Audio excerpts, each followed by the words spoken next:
Do you keep thinking that you are an ordinary and normal person? It's so high! We are all cycles! Hey, stars from 13 stars! Here we are again for our third discussion of my favorite novel, Psycho. Let's think about for Bates, Norman Bates, my dear Norman Bates. What are you doing with your life, my dear Bates? Get rid of this mother as fast as you can. Okay. Let's not put things in advance. Well, we're going to discuss today chapter 6, 7, 8, and 9. I'm sorry, chapter 7, 8, and 9. Chapter 7 is open with Milton Arbogast, Lila, and Sam at Sam's place. They are there, both Sam and Lila getting to understand what's going on in Mary Crane's story, okay? It's not exactly clear for them what Mary had done. Arbogast makes crystal clear that Mary was not exactly an honest woman when she stole the money, and he says that she exchanged card two more times, and she's around.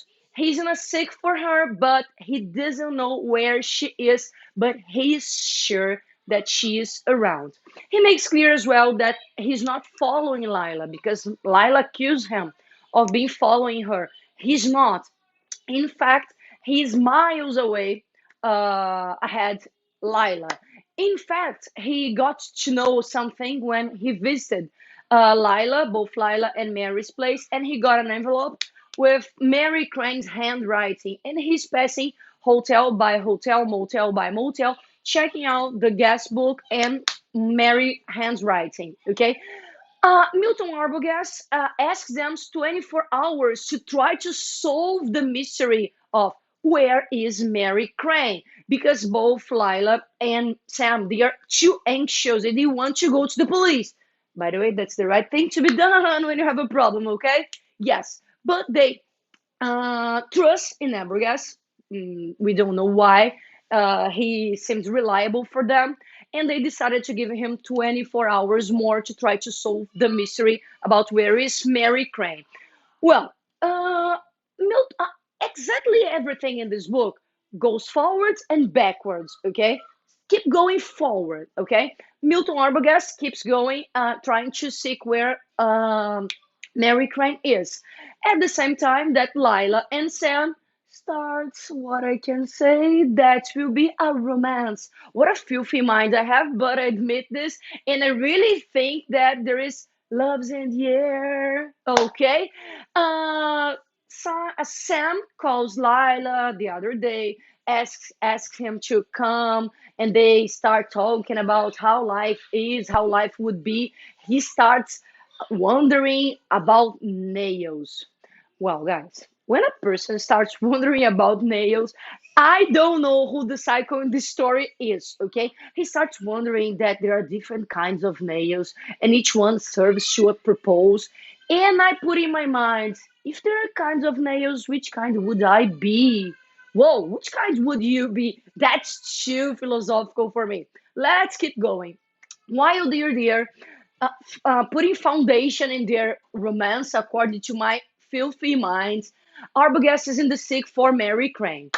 He goes to the hidden road where it lays Bates Motel, and he stops there to talk to Norman Bates. Okay, remember our story is going forward, then it's going to return. Okay, in chapter 9.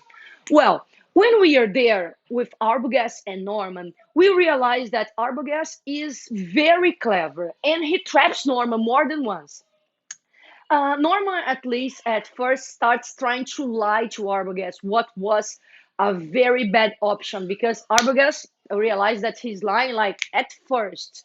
He compares the handwriting, he figures out that Mary Crane had been there under another name, and Norman is confused and ends up saying that he had lunch. No, he had dinner with Mary at the house. Oh my God, what a bad thing to be said. Milton Arbogast, as soon as he arrived there, he saw Mother on the window, okay, of the house. And Norman tries to say that he doesn't know anything, that Mary left home, left the motel as soon as the day. as soon as the day started, and he doesn't know anything. And Milton asks him to talk to mother, and that's a problem because Norman protects, blinds mother from anything that goes from the real world. Arbogast insists so bad, saying that he's going to get police there, and Norman says finally, okay, you can talk to mother. Now our story stops because we're going to chapter 9 when it rewinds for the moment when Norman and Norma are at the house 1 week after Norma's had killed Mary. Okay, and Norman is there, and that's the moment, I have to say it. That's the moment when I understand Norman Bates, and I have to admit that I fall for Norman at this point of the novel because we understand that he's a victim of his mother. Okay, he talks about his self-esteem that is very low because mother, as soon as he was like a kid, uh, make him guilty about his body and the way that he viewed himself, and she cut him about everything. Okay, and like I feel like Norman was a little boy, but he admits being a little boy. In fact, he admits some doses of schizophrenia in his life, and that was very touching for me. He admits having two different people living in his mind. Okay, like there is a boy and there is the adult.